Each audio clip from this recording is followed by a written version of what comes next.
사랑이란 무엇일까? 사랑하는 사람에 대한 배려는 어디에서 시작해서 어디쯤에서 끝내야 하는 걸까? 한 여자가 있었다. 이 여자는 6살 때 한 남자아이를 만났다. 그는 누군가에게 놀림을 받고 땅을 파면서 슬프게 울고 있었다.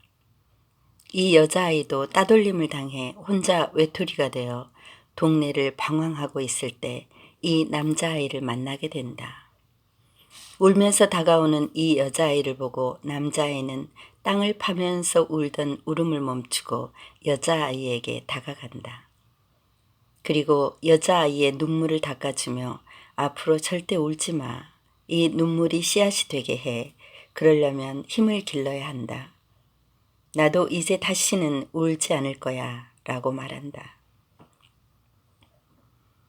여자아이는 그 말을 간직하고 그 후 10년이 넘게 사내 아이만을 생각하고 사내 아이와의 미래를 생각하며 살아간다. 언젠가는 그 사내 아이를 만나서 행복하게 살 수 있을 거라 믿으면서.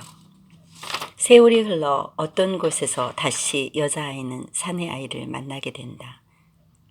그 사내는 건장한 청년이 되었고 여자아이도 아리따운 처녀로 성장했다. 여자아이는 남자아이에게 몇 년 전 그 눈물을 흘렸던 아이라고 고백하고 수없이 많은 시간을 그리워하며 살았다고 말했다. 하지만 사내아이는 그 여자아이를 기억하지도 사랑하지도 않는다. 사내아이에게는 이미 멋진 다른 처녀가 자리 잡고 앉아 있었기 때문이다. 이후 여자아이의 사랑은 사람을 소유하기 위한 소유욕으로 변질되어 집요하게 사내아이에게 매달린다. 그럴수록 사내아이는 거칠게 여자아이를 밀어내고 결국 둘은 비참한 마지막을 맞게 된다. 또 하나의 이야기는 이렇다.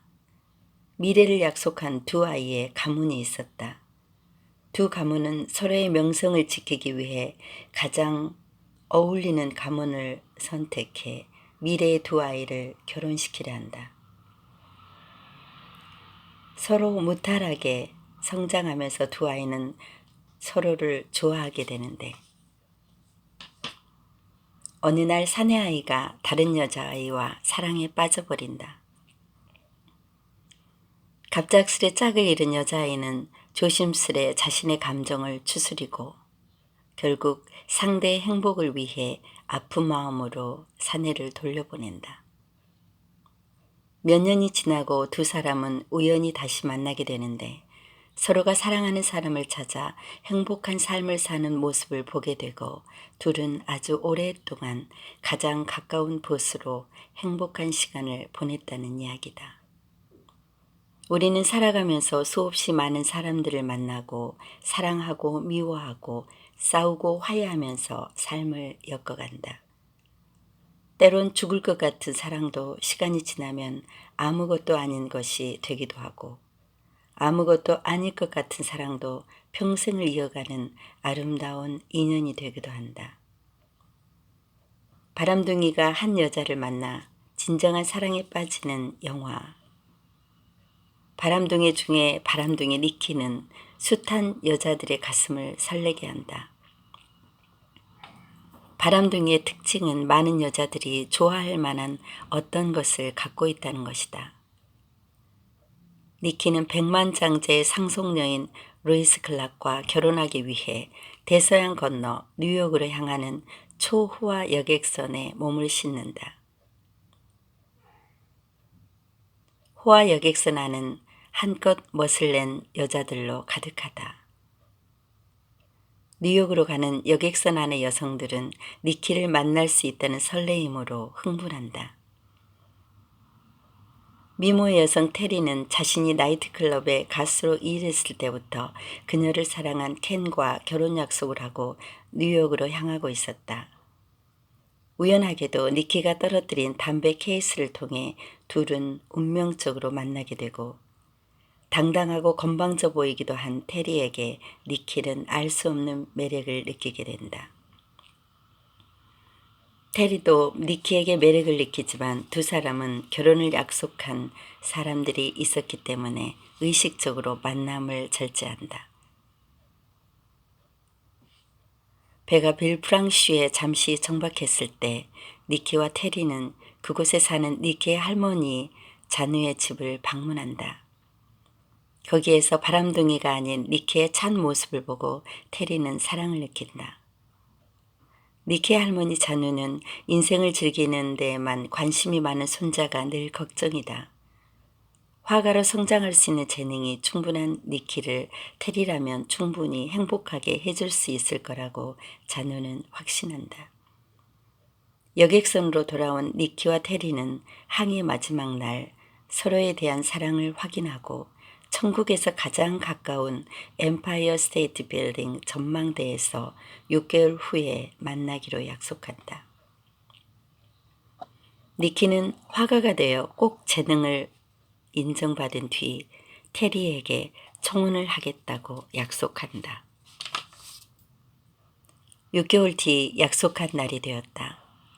화가가 된 니키는 설레는 마음으로 엠파이어 스테이트 빌딩의 전망대에서 하염없이 테리를 기다린다.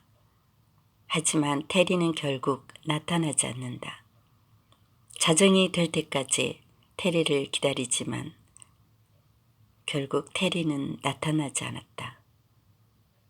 니키는 험한 마음으로 빌딩을 나선다. 그리고 호텔에 테리에게 선물로 주려던 테리와 할머니를 그린 그림을 놓고 나가버린다.